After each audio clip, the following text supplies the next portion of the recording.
what we can say, to my observation at the moment, if you look at the continent of Africa,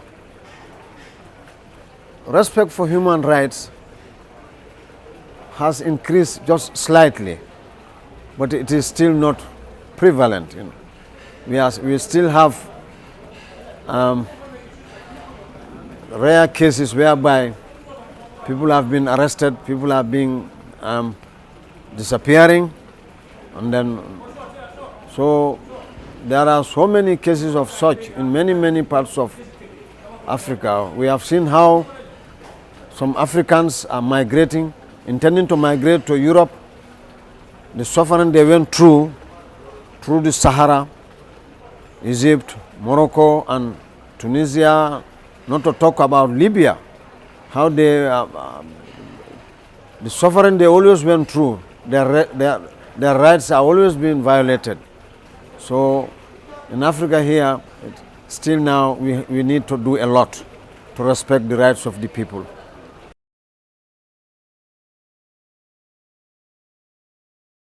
The Commission's role is very important in Africa here. People are trying to understand the responsibilities that has been attached to the role of the Commission. But it seems as the Commission is still not, it lacks the capacity to execute its mandates. There is lack of cooperation from certain member states.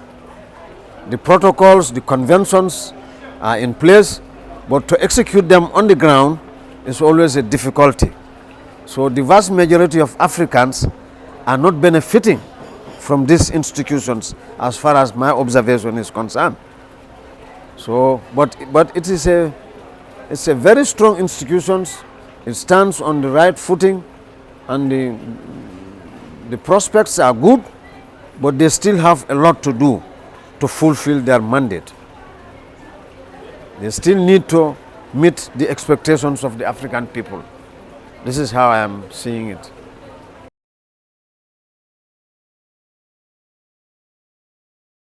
It will be very beautiful if the Commission opens a forum whereby the concerned persons, groups, associations from the grassroots to the top, including NGOs and government organizations or government officials, if there can be a forum whereby proposals can be put forward and it will be taken to the decision level of the Commission, I think that will make it necessary, that will broaden their work, and so that they can have an overview of the whole situations.